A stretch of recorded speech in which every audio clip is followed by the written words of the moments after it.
Good morning, everyone. I do hope you are safe and sound. And what a start to the week we have for QuickBooks Ask the Expert. Welcome to our show. That's a daily series from 8:30 to 9 a.m. to help small businesses just like yourself. Ask any questions in the comments section or the hashtag QBAT, that's QBAT on Twitter. If you need any more advice, join the official Intuit QuickBooks SMB community group on Facebook. Accountants and business experts just like myself are on hand 24/7 to answer your questions. During the live session, we'll be running a poll, so please do engage with it, and I'll share with the results at the end. So my name is Aaron Patrick, and it's a pleasure to be with you again. I'm a chartered accountant and QuickBooks certified trainer, so don't be afraid to ask any QuickBooks related questions. And I have a dedicated QuickBooks YouTube channel called Aaron Patrick, the QuickBooks Chap. So if you have any need for any more QuickBooks news and advice, then why not go ahead and follow that channel. Also, I own the state-of-the-art accounting firm called Boffix, which uses the best cloud technology available to help small businesses just like yourself get the crucial real-time information they need at their fingertips. One fair, consistent monthly subscription to make sure that your small business grows, while we at Boffix look after your 9 to 5. If you require any accounting advice, payroll, bookkeeping, and even QuickBooks training that we've started to offer now, plus a whole lot more, then please do get in touch. We don't want small business just to survive, but we want them to thrive. Boffix also has a YouTube channel called Boffix Tax Tips, which is the best place on YouTube to get small business questions answered. Okay, enough about me, and let's focus on today's session. As always, this session is all about you and your burning questions. If you have any questions, then please use any of the social channels to get in touch. While we are waiting to consider while we're waiting for those questions to come in, let's just have a quick look at some of the big things that have happened lately. And also, I've got a bit of a public service announcement for you all. If you are still struggling through COVID, and I know a lot of businesses out there are, then do think about talking or at least looking at your local councils. Under the radar a little bit, we've been seeing that council have been given some additional funding and the ability there for where they can distribute funding to struggling business.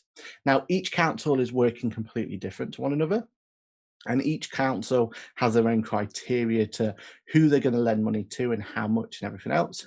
But majority of the time, it's a fund of up to 1,500. And the idea then is that if you meet the criteria, then they pass that aid along to you.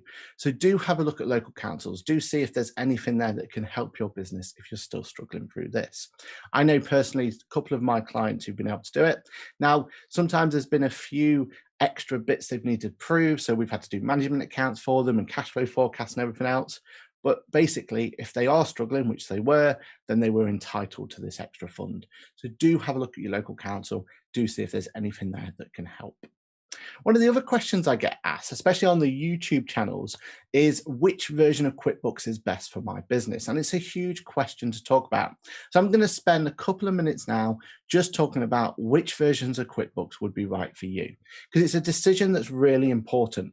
And that's what we've based our poll on today. So again, if you are thinking about, or you do see that poll, do have a consideration to which version of QuickBooks you're currently using. Let us know and we can talk about it at the end.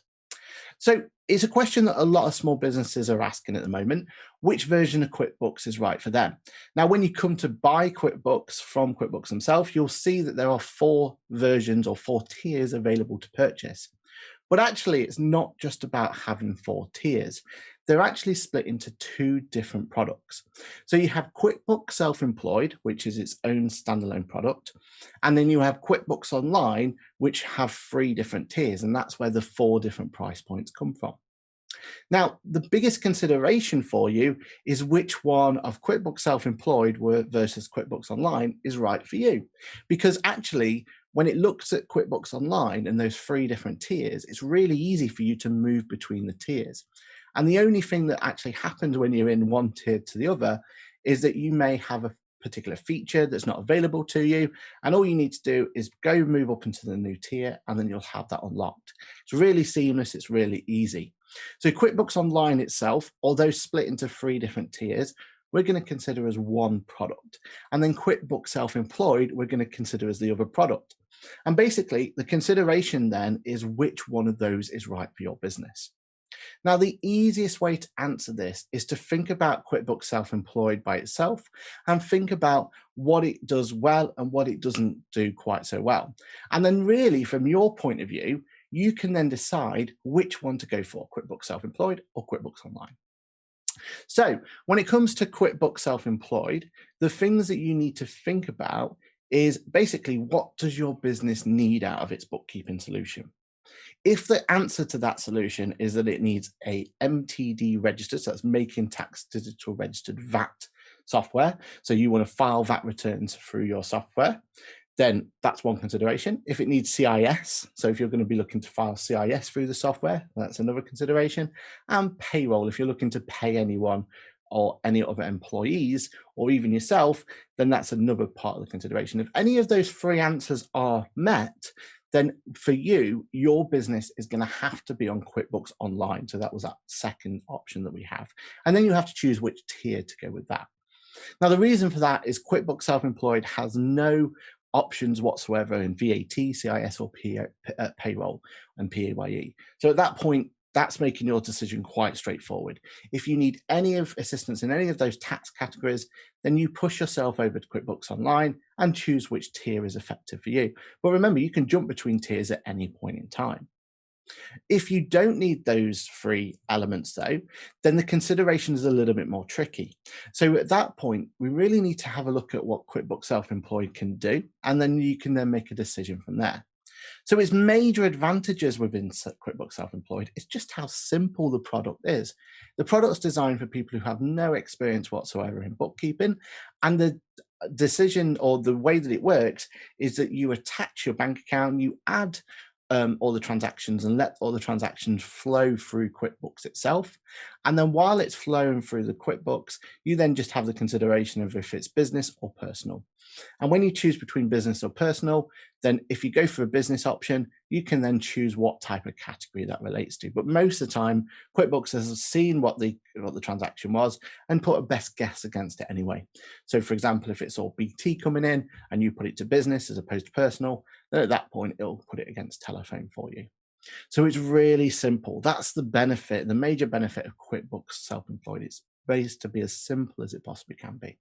And also a good advantage of QuickBooks Self-Employed is you can file your self-assessment tax returns directly in the product. So if you're a sole trader and you're just looking to have some secondary piece of income and you're just doing some secondary piece of work, or you're in the gig mentality or anything like that, then self-employed is perfect for you, because all you need to do is record all those little transactions that are happening within your self-employed job. But then if you've also got, say, a employed job or you've got any other form of income as well, you can add that into QuickBooks and then you can generate your tax return that way. So it works really well in terms of being able to look at what is simple about being a sole trader, and it just simplifies it and makes it really straightforward. And then the added benefit afterwards of being able to file your tax return within the product. So they're your benefits of it. You also get all the other features you get in with QuickBooks. So you get to connect bank account, like I've just said, you get to snap and store receipts, and you get to track mileage, which you can do in both products. So it's a really all round, it's designed for those smaller type clients who really just want to make it nice and straightforward for them. It does come with a few disadvantages though. One of those disadvantages is if you've got a business that has a high volume of transactions, so if you've got lots and lots of transactions going on a daily basis, it tends not to be the best solution for you at that point, because QuickBooks Self-Employed is designed to be simplified. It's designed to be simple and easy to use. And when you start throwing lots and lots of data at it, sometimes you can find that it doesn't quite deal with that data in the most efficient way. That is where QuickBooks Online really shines, because the amount of data you can throw at that is crazy. And you've got loads of ways in which you can make it really efficient on the QuickBooks Online software. Another consideration to think about, and one that I would really think about what your business needs, is the fact that you don't have the option of connecting to the App Store within QuickBooks Self-Employed. So the App Store itself, which I spoke about in one of my previous Ask the Experts, is a huge resource where you'll get to the ability to actually connect loads of different items to QuickBooks Online itself. And then you can actually start telling QuickBooks Online things that are happening outside your bank account. The App Store is a huge way of making efficiencies and quick way of making sure that your data is getting right into QuickBooks. A really simple example is if you've got an electronic till system, you can connect, or you have the option, and would depend on which till system you've got the option of connecting that till system directly to QuickBooks. Think of how powerful that can be, that every time you sell a cob, you can have that actually automatically coming into QuickBooks, so that then you can actually utilize that data and put that data into the right place. The idea of the App Store is to save you time and make sure you're being efficient in the way you're dealing with data. And unfortunately, on QuickBooks Self-Employed, you don't have access to that whatsoever. The other consideration just to think of as well is that you may want to think about the fact that QuickBooks Self-Employed doesn't let you, or the end result, should I say, isn't what we would call a trial balance. So for us accountants out there, we love trial balances. It's all about debits and credits and everything else. QuickBooks Self-Employed simplifies everything so much that we don't go into that traditional format of what's called a trial balance. Now, for the majority of you, that's not a problem whatsoever. You guys will deal with your transaction based on what we call cash basis. So every time you buy something and sell something, you just want to record what that item was that you bought and what that item was you sold. And you're basically just running what's called a cash book at that point. But for us accountants, we love trial balances and be able to manipulate trial balances and put all the elements to it. And we don't get that functionality within QuickBooks Self-Employed. So just be aware that it's not doing traditional accounting methods when you're doing that. But overall, though, it's down to that how simplistic do you want your bookkeeping. If you want it to be really straightforward, really simple, then do think about QuickBooks Self-Employed. We've got lots of clients on there who are really happy with how simple it is.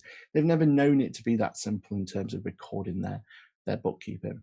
But if you do have anything a little bit more sophisticated and you want to get more out of the data that you're putting in there, then I would consider looking at the full version of QuickBooks. Either way though, have a look at my full video. I'm sure one of the guys from the QuickBooks team will put the link in below. But what we'll do is we'll make sure you can see that video in full to make that consideration. My final bit of advice for that as well is go over to the QuickBooks community page we talk about. So the Facebook page is a perfect place for you to ask the question, just explain a little bit about your business, and I'm sure one of us will be more than happy to point in the right direction of which QuickBooks is right for you. With that then, just a quick kind of rundown of other topics that have come up within the QuickBooks YouTubes and what YouTube videos we've been looking at lately. One of the big changes in QuickBooks is the fact that we've had this, or we're starting to see a rollout of a new banking screen. So do keep an eye on that when you're looking at your banking screen within QuickBooks Online, because we've had some new features and a new view and a new way of looking at it. And it is quite different to what it was before. So do have a look and see if yours has been updated, and if it has, reach out to someone or look at the videos that we've got on the channel to see what those new changes mean, because they are quite significant, and actually they're really, really exciting in terms of what functionality we now get. And it's something that we're quite happy about and excited about within the training area within QuickBooks. And also, it's worth pointing out that if you've moved over to eBay Managed Payments, we've done another video based on how to make that really straightforward to you. So there's some really quick examples of where just looking at the YouTube resources of the QuickBooks could be something that'd be quite useful to you and your business going forward. Okay, then, with that then, that's the end of my part of the show about talking about QuickBooks and how that is. And now we want to talk about your burning questions. So this is the most important part. Remember, if you do have any questions, you've still got time. Don't forget to put your question in the comment section below, or use the hashtag QB80 and start sending the questions on there. And remember, this is also your perfect time for any QuickBooks related questions. I'm a certified trainer for Intuit. So if you've got any QuickBooks questions, then ask away. Okay, so burning question number 1 comes from Sierra from Facebook Messenger. With the new lockdown, with the new local lockdown grant, what would I categorize this when it's in QuickBooks? Great question there, Sierra. And that was one what we had very early on within lockdown, is what do we do with the aid that we received? Now, the aid that it's come through, especially when it's been a grant, is really straightforward to understand what that actually means. So before you start thinking about where to categorize it in QuickBooks, think about what it means to your business. What is the end result of that grant? Well, the grant itself is non-repayable. So that should make it really straightforward for you to understand that this isn't something that we need to treat as a loan that needs to be paid back later or anything like that. The grant itself has been handed over to you, and then that's the end of the story. Now, there may be some clawbacks later down the line or anything like that, but that's for another day. For now, though, we need to deal with how do we treat that particular grant. Now, the grant itself is going to come into your bank account. So the simplest way is to wait for it to hit your bank itself.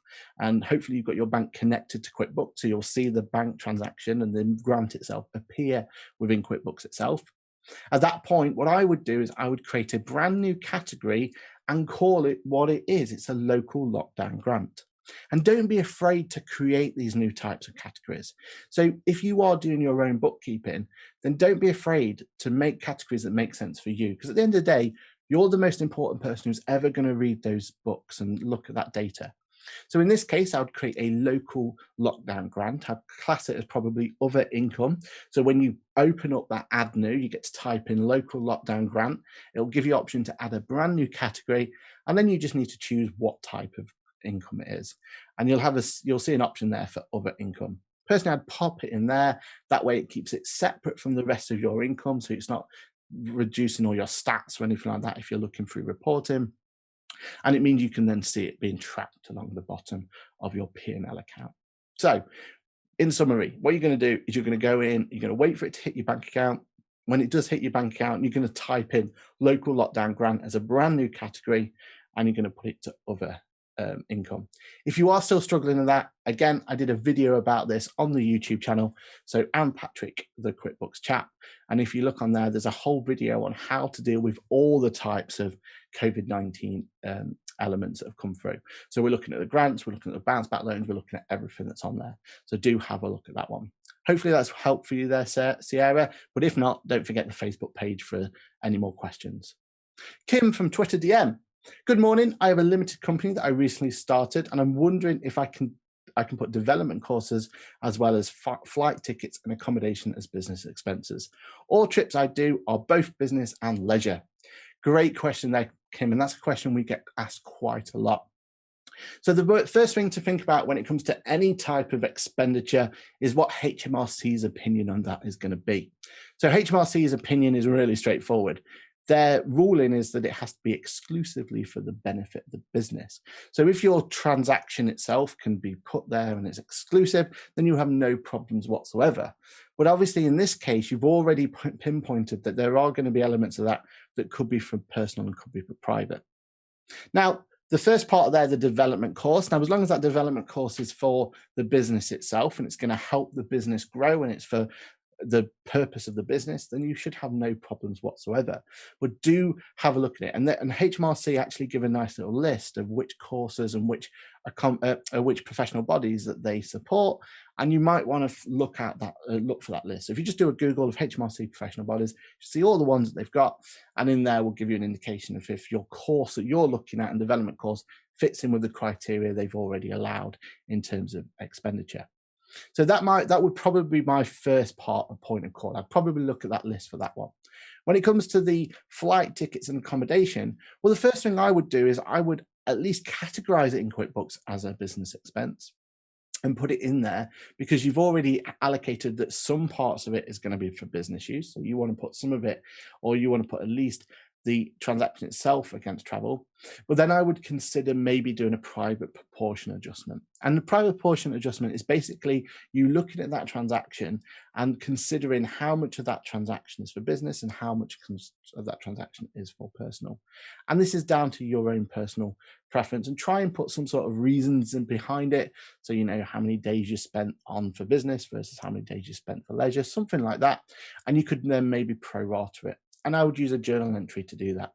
That, to me, or that would be the best, most easiest and simplistic way of being able to record the transaction. The other option, if you're not comfortable with journal entries, is when you post the transaction fully, so you post it from the bank account, you'll notice in the bottom right corner there's a split button. From that split button, you could put 50% of it, or whatever the percentages are going to be, to business and 50% to personal, and just do it that way. But it all depends on how much of that is relevant to business versus personal. And I would just personally, I'd do it that way around. Hopefully that helps you, Kim. Next question from Nina from Twitter DM. Hey, Aaron, would QuickBooks Self-Employed product also have the cash flow planner, or is there something similar? Great question there, Nina. And this is one where, again, your consideration of which product is right for you is so important, because not only, and one of the biggest things I'd always say to everyone looking at doing bookkeeping and looking at QuickBooks and looking at any form of software out there for their business is, well, what am I getting out of it? So I wouldn't personally just pick a bookkeeping software just because it's going to be the one that's the most, best at filing a VAT return or best at doing this or best at doing that. You want to see what the whole package can offer. So if you're spending time putting data into software, then you want to make sure you're getting stuff out of that, or you're getting information out of the software that's really worthwhile. And that's where I think for you, your consideration is really important between QuickBooks Self-Employed versus QuickBooks Online. And one of those considerations is the cash flow planner. So the cash flow planner is only available in QuickBooks Online. So if looking into the next 90 days and seeing how much cash you have potentially going to have in those next 90 days is important to your business, and I can imagine it's important to a lot of businesses out there, especially during this time, then that's where QuickBooks Online is probably a better solution than QuickBooks Self-Employed. So that's one of the considerations. And when it comes to, is there anything else that you could use? Unfortunately, QuickBooks Self-Employed is very much a contained solution. So that is something where you're only going to be able to put data in and take data out based on QuickBooks Self-Employed itself. When it comes to QuickBooks Online, because of the App Store and all of that criteria that comes with it, you have a lot more flexibility in terms of adding data in and taking data out. And that's where you can start getting lots and lots of ways in which you can get benefit from getting that data. And it's such crucial data that you've got in there. It's your lifeblood of how your business is doing. It's your financial data. So making the most of that data, looking at cash flow planners, looking at ways in which you can look at analytics and stuff like that can be really, really powerful to a business. And it's something that I personally put as consideration when I look at which software is right for which business, because I don't just care about, can they do their VAT return? I care about, can it actually help the business grow, help the business survive, and ultimately help the business thrive as well. So hopefully from there, Nina, you can understand that QuickBooks Self-Employed product doesn't have the cash flow planner, and there isn't anything quite similar on there. So maybe consideration at this point for QuickBooks Online. Hopefully that helps there. John from Instagram says, morning, as a self-employed plumber, how could QuickBooks help me in the day-to-day running of my business? Well, John, you'll come to the right place. So the idea of QuickBooks is that it makes it as simple as possible of getting information into the product.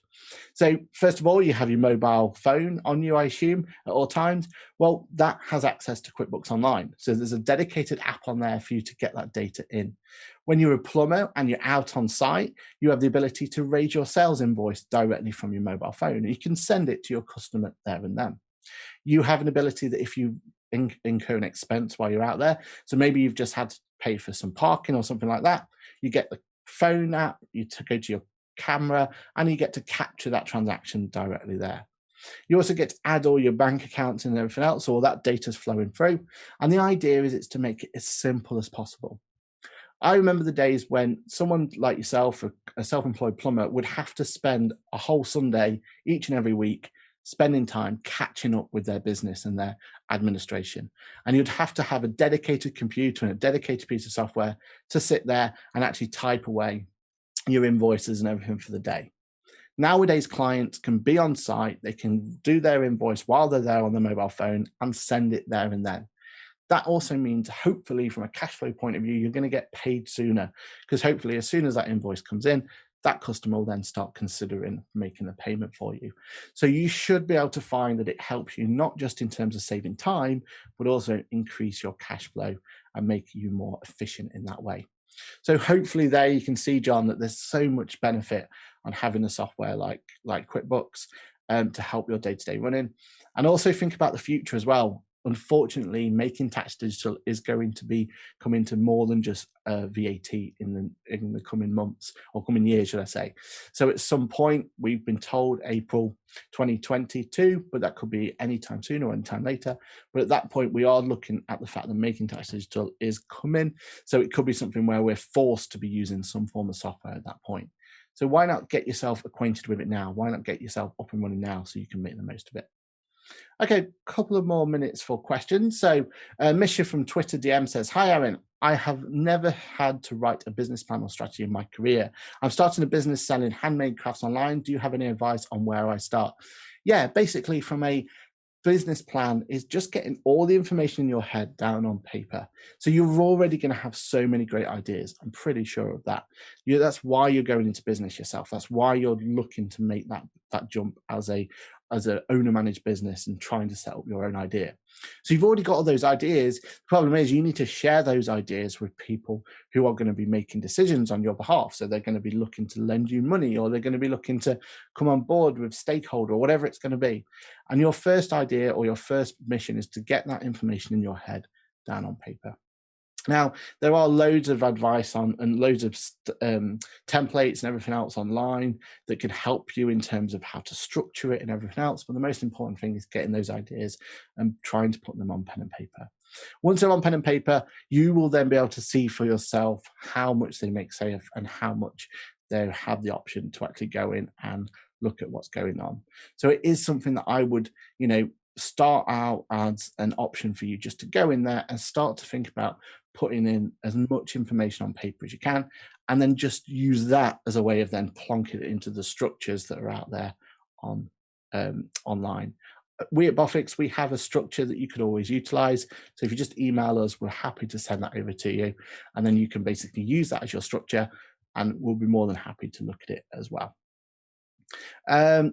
With that, then we come to that was our last question of the day. So crazy how quickly that comes through.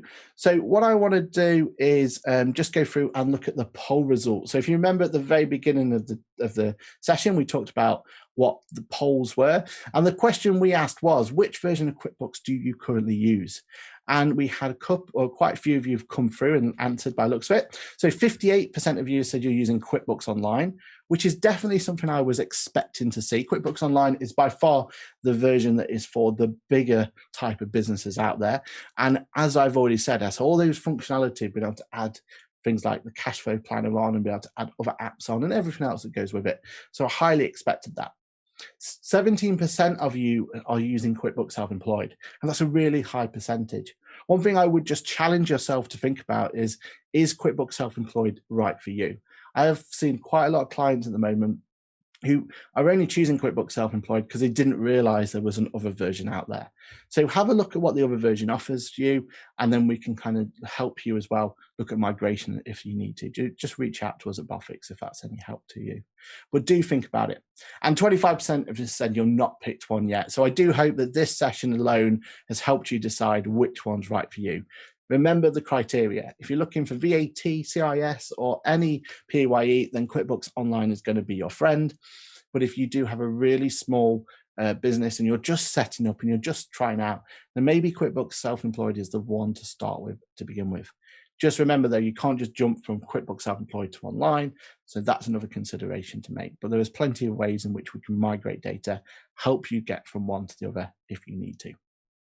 And that's it. With that, then, that's the end of the session. So first of all, I just need to say that if you have any questions, then please get in touch with the QuickBooks support team. So remember, there's that QuickBooks community page on Facebook where people like myself are ready to answer you and help you through any questions you've got. And don't forget to contact me through the Bofix website or hello@Bofix, or even just put a comment on my YouTube channel, Aaron Patrick, the QuickBooks chap, just to go through and ask any questions that you may have.